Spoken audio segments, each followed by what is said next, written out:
Good morning. आज फिर से मैं आपके सामने हाजिर हूँ मैथ के कुछ नया टॉपिक लेकर, जो कि है pair of linear equations in two variables.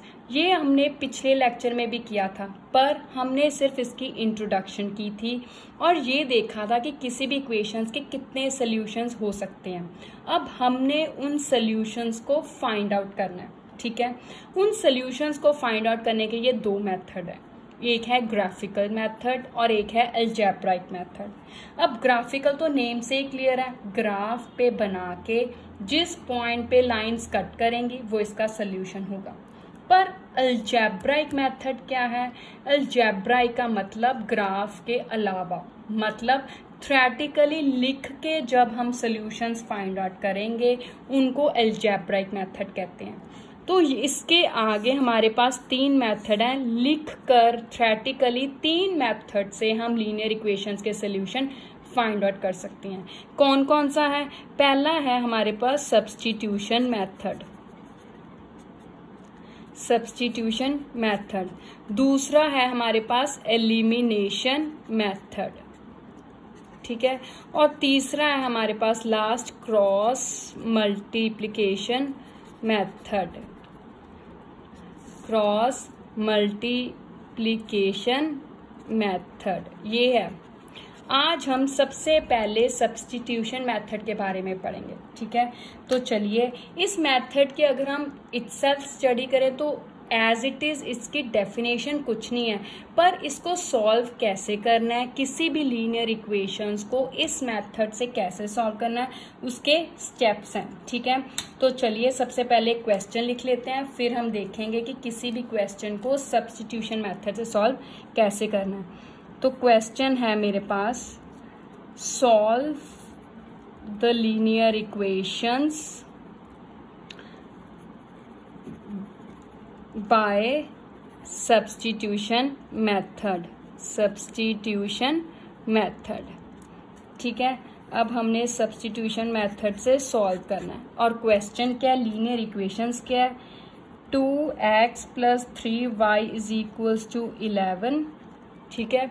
और दूसरी इक्वेशन है मेरे पास 2x - 4y = -24, ये है दो, ठीक है। इन लीनियर इक्वेशंस को, इस पेयर ऑफ लीनियर इक्वेशंस को हमने किस मेथड से सॉल्व करना है? सब्स्टिट्यूशन से। Turn by turn, step by step हम सारे मेथड सीख लेंगे और आप एक ही क्वेश्चन को इन सारे मेथड से करके देखेंगे तो आंसर बिल्कुल सेम आएगा, ठीक है। ये जब हम सारे सीख लेंगे तो आप टेस्ट करके देखिएगा, ठीक है। तो सबसे पहले अब हम ये क्वेश्चन करते हैं। सबसे पहले हम ये देखेंगे कि इसका सल्यूशन पॉसिबल है भी या नहीं। जैसे हमने पीछे सीखा था कि किसी भी लीनियर इक्वेशंस को कैसे चेक करना है कि उसके सल्यूशन एग्जिस्ट करते हैं, उसके सल्यूशन है भी कि नहीं। एक्स की ऊपरली डिवाइडेड बाय एक्स की नीचे वाली, तो ये रहा ऊपर वाली डिवाइडेड बाय नीचे वाली। उसी तरह y की ऊपर वाली, y की नीचे वाली, और साइन साथ में लेने हैं। उसी तरह फिर बिना xy वाली, ऊपर वाली और नीचे वाली, ये हो गया। अब ये 2 के टेबल पर कट होते हैं, 2 1 = 2, 2 1 = 2। ये किसी टेबल पर कट नहीं होते, ये किसी टेबल पर कट नहीं होते। तो ये क्या बना? 1/1, 1/1 3/4 से बराबर है? नहीं, ये 1 है, ये 3 है, तो बराबर तो है ही नहीं, तो बराबर नहीं का निशान। उसी तरह 3 11 4 24, ये बराबर है? नहीं, ये किसी टेबल पर कट भी नहीं होते, तो ये भी बराबर नहीं है। अब ये तीनों बराबर नहीं है, तो इसका सल्यूशन कौन सा है? हमने देखा था कि क्या सल्यूशन होगा इसका सल्यूशन होगा इट हैज यूनिक सल्यूशन। यही था कि अगर तीनों ही बराबर ना हो तो क्या कंडीशन थी कि इसका यूनिक सल्यूशन होगा। यूनिक सल्यूशन का मतलब सिर्फ एक ही सल्यूशन आएगा, ठीक है। अब बारी है उस सल्यूशन को फाइंड आउट करने की। किस मेथड से? सब्स्टिट्यूशन मेथड से।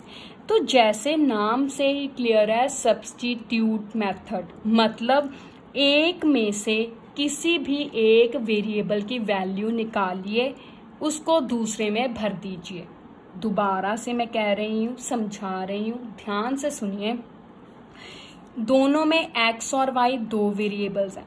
किसी एक की वैल्यू निकालेंगे। मान लीजिए x की निकाली, किस में आएगी उसकी वैल्यू, y में आएगी, तो उसी x की वैल्यू को हम यहाँ x में भर देंगे।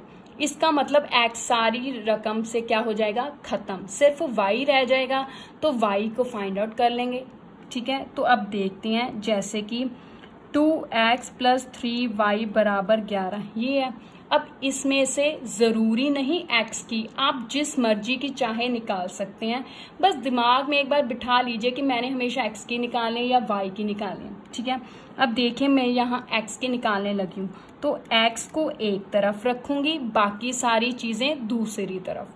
जिसकी वैल्यू निकालनी है, जिस इंग्लिश के अल्फाबेट की वैल्यू निकालनी है, उसको एक तरफ, बाकी सारी चीजें जो भी है, बाकी सामान वो सारा दूसरी तरफ लेकर जाएंगे। बराबर का निशान, 11 पहले ही दूसरी तरफ है। अब ये 3y इस तरफ था ना, तो इसको दूसरी तरफ लेकर गए तो इसका क्या बदला जाएगा, निशान। अब x के साथ क्या बचा, 2, ये ऊपर है तो कहाँ जाएगा, नीचे, तो नीचे गया तो क्या बन गया, ये लो। अब ये x की वैल्यू हमने निकाल ली, x की वैल्यू किसके रूप में आई है, y में आई है।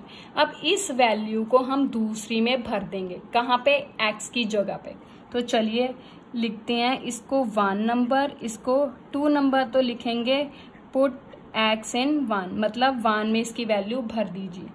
तो 2x - 4y = -24 था ना, तो x की जगह क्या लिखूंगी, ये ब्रैकेट में डाल के लिखूंगी 11 - 3y / 2 -4, फिर 4, फिर y वैसे का वैसे बराबर, फिर क्या, -24।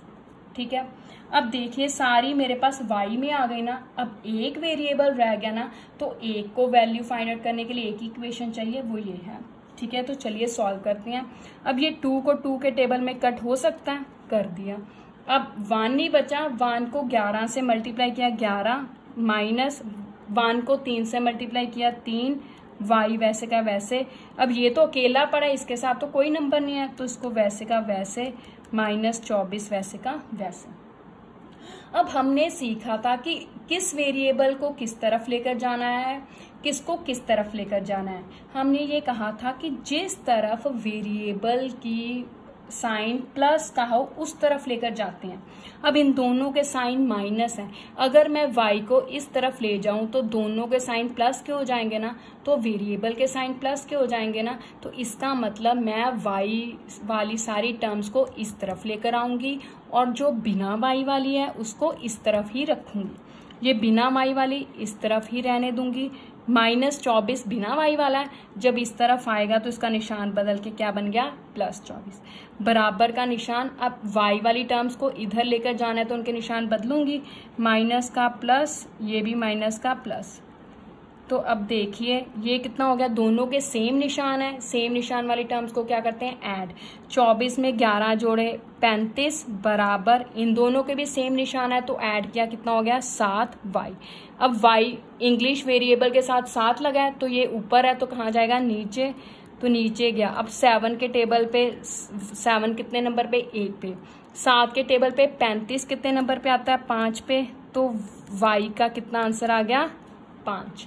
अब y का आंसर तो आ गया, हमें x और y दोनों का चाहिए, y का आ गया, इस y की वैल्यू को इसमें भर देंगे तो x का भी आ जाएगा।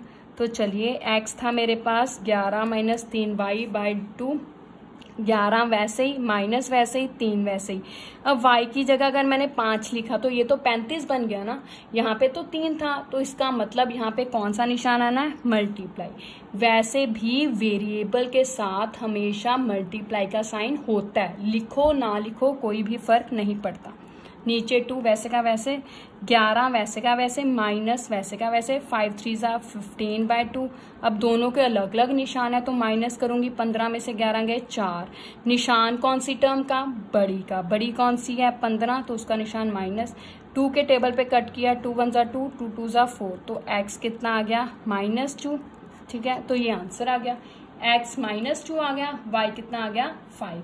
अब आप ये दोनों को यहाँ पे भर के देखिए, अगर भरने के बाद 11 आ गया तो इसका मतलब आपका आंसर क्या है, सही है। ठीक है, एक तरह की वेरिफिकेशन है कि क्या हमने जो x और y के वैल्यूज निकालनी है वो ठीक है। वो कैसे पता चलेगा, रिजल्ट कैसे चेक होगा, किसी भी एक में दोनों की वैल्यूज भर दीजिए, अगर वो इस साइड वाले आंसर के बराबर आ जाती है तो ठीक है। तो एक बार मैं एक क्वेश्चन में चेक करके दिखा देती हूँ। जैसे कि हमारे पास ये था 2x + 3y = 11। ठीक है, यही इक्वेशन थी हमारे पास, 2x + 3y = 11। अब x कितना है -2, y कितना है 5। x -2 है मेरे पास, है ना, और y कितना है 5। तो चलिए भरते हैं, 2 × -2 + 3 × 5। ठीक है, हमें 11 चाहिए ना, 2 2 = 4 प्लस माइनस जा माइनस प्लस 3 5 = 15। ठीक है, अब 15 और 4 अलग अलग निशान है तो क्या करेंगे, -15 में 4 गए 11, 11 = 11, दोनों बराबर आ गई ना, तो इसका मतलब हमारा ये आंसर ठीक है। तो हो गया सब्स्टिट्यूशन मेथड। तो देखा आपने, सबसे पहला स्टेप क्या है हमारा, पहली में से x या y की वैल्यू निकालनी है। मान लीजिए मैंने अपने दिमाग में पक्का कर लिया कि x की वैल्यू निकालनी है। ये जरूरी नहीं x y ही आए, lm भी आ सकता है, yz भी आ सकता है। अब सोच लीजिए कि मैंने हमेशा पहले वेरिएबल की निकालनी है, तो पहला यहाँ पे x है, x की वैल्यू किस में आएगी, दूसरे वेरिएबल में आएगी, फिर उसको दूसरे में भर देना है, तो हमने सॉल्व कर लेना है। ठीक है, सिर्फ कैलकुलेशंस है, लेकिन कैलकुलेशंस के लिए आपका प्रेजेंस ऑफ माइंड होना बहुत जरूरी है। थोड़ी सी भी माइंड इधर उधर हमारी कंसंट्रेशन हुई नहीं तो कैलकुलेशंस में, मैथ में गलती हो जाती है। ठीक है, तो चलिए दूसरा क्वेश्चन कर लेते हैं, एक और क्वेश्चन, उससे आपकी प्रॉपर अंडरस्टैंडिंग हो जाएगी। फिर आपने इससे रिलेटेड क्वेश्चंस खुद करनी है अपनी बुक में से। ठीक है, क्वेश्चन है, ये स्टेटमेंट वाला क्वेश्चन है, the coach of a cricket team, ठीक है, buys 7 bats and 6 balls for 3800 rupees. ठीक है, later he buys 3 bats and 5 balls for 1750 rupees. Find cost of each bat and each ball. अब ये स्टेटमेंट वाला question है, तो हमने पहले इसकी इक्वेशंस बनानी है। जैसे कि पहले क्वेश्चन में तो हमें बनी बनाई दी हुई थी ना, सीधा सॉल्व कर लिया। अब इसमें हमें वैसी बनानी पड़ेंगी, पर इसमें एक बात है, इसमें हमें चेक करना पड़ा था कि यूनिक सोल्यूशन है। इसमें ये चीज चेक करने की जरूरत नहीं, क्योंकि उसने खुद ही कहा कि find cost of each value. इसका मतलब इसमें इसका सोल्यूशन आएगा ही आएगा। तो इसमें वो चीज आप स्किप कर सकते हैं, छोड़ सकते हैं, चेक करने वाले की सोल्यूशन आता है कि नहीं। ठीक है, तो चलिए सबसे पहले हम इसकी इक्वेशंस बनाते हैं। दो चीजें दी हुई हैं, एक बैट और एक बॉल, तो किसी एक को x दूसरे को y। लेट बैट को मान लीजिए x और बॉल को मान लीजिए y। ठीक है, मतलब ऐसे लिख लीजिए, कॉस्ट ऑफ बैट क्या है x रुपीज और बॉल कॉस्ट कितनी है y रुपीज। बैट की कॉस्ट x रुपीज, बॉल की कॉस्ट कितनी ले ली मैंने y रुपीज। ठीक है, अब इक्वेशन बनाते हैं। The coach of a cricket team buys 7 bats, तो बैट 7 है ना, तो बैट को हमने x मानना है, तो क्या आएगा 7x। आगे बॉल्स कितनी है 6, बॉल को मैंने y माना है तो 6y। कितनी है 3800। तो देखिए अब इसमें उसने ये नहीं कहा कि ऐड है या सब्ट्रैक्ट है, लेकिन हमारी अगर हम कॉमन सेंस यूज करें तो अगर आप बाजार से 6 किलो आलू 5 किलो प्याज लेने गए हैं तो उसने कहा पैसे तो आप टोटल करके ही पैसे देंगे ना, ऐड ही करेंगे कि 6 किलो आलू कितने के हैं, 5 किलो प्याज कितने के, टोटल कितना हुआ तो पैसे देंगे। तो यहाँ पे वही बात खुद कॉमन सेंस की है कि 7 बल्ले लिए 6 बॉलें ली, तो उन टोटल का ही खर्चा 3800 पड़ा होगा। तो इसका मतलब टोटल का मतलब सम ऐड ही करेंगे ना, तो ये खुद सोचने वाली बात है। ठीक है, दूसरी इक्वेशन 3 बैट है, बैट का मतलब x, तो क्या हो गया 3x प्लस 5y कितने की खरीदी 1750 रुपए की। ये इक्वेशंस बन गई हमारे पास। अब हमने इन दोनों को क्या करना है, cost of each bat and each ball, मतलब एक्स और वाई की वैल्यू निकालनी है। बात वही है, सिर्फ क्वेश्चन की फॉर्म बदली हुई है, स्टेटमेंट में दी हुई है आपको कंफ्यूज करने के लिए, इसलिए कंफ्यूज नहीं होना, करना वही है जो हमने पीछे किया। ठीक है, अब इसमें से x या y की वैल्यू निकालिए। हमने पीछे x की निकाली थी, अब मैं इसमें आपको y की निकाल के दिखाती हूँ। ठीक है, जिस मर्जी की निकालिए आंसर सेम आएगा। ठीक है, अब यहाँ पे मैं y की निकालने लगी हूँ तो x दूसरी तरफ जाएगा, जब दूसरी तरफ x वाली टर्म गई तो उसका साइन माइनस।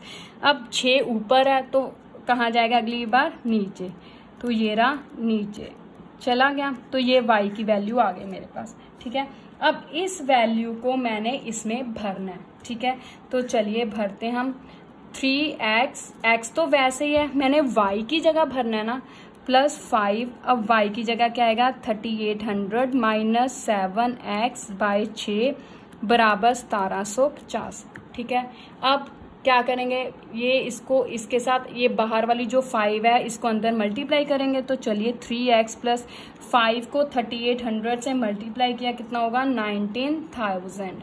आप मल्टीप्लाई करके देख लीजिए, अकेली जीरोस को छोड़ दीजिए, 38 को 5 से मल्टीप्लाई किए 190, कितनी जीरोस है 2, तो पीछे 2 जीरोस लगा दी 19000, प्लस माइनस माइनस 5 7 जा 35, x वैसे का वैसे डिवाइडेड बाय 6 बराबर 1750।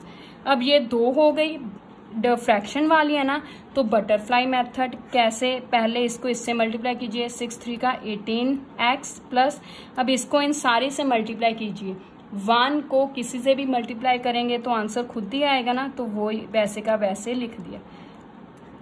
उसके बाद नीचे वाले को नीचे वाले से 1 6 जा 6, ये हो गया। अब x वाली ये दोनों टर्म्स है तो दोनों के अलग अलग साइन है, तो क्या करूंगी माइनस 35 में से 18 गए कितना हुआ गया 17, साइन कौन सी टर्म का, बड़ी का, तो इसका मतलब माइनस x वैसे का वैसे। अब ये तो अकेली है, इस जैसे यहाँ पे कोई नहीं है तो उसको वैसे का वैसे लिख लिया, डिवाइडेड बाय 6। अब देखिए ये बराबर के निशान, इधर भी फ्रैक्शन है उधर भी फ्रैक्शन है, लेकिन बीच में बराबर है ना, तो क्रॉस मल्टीप्लाई करेंगे, इसको इसके साथ, इसको इसके साथ।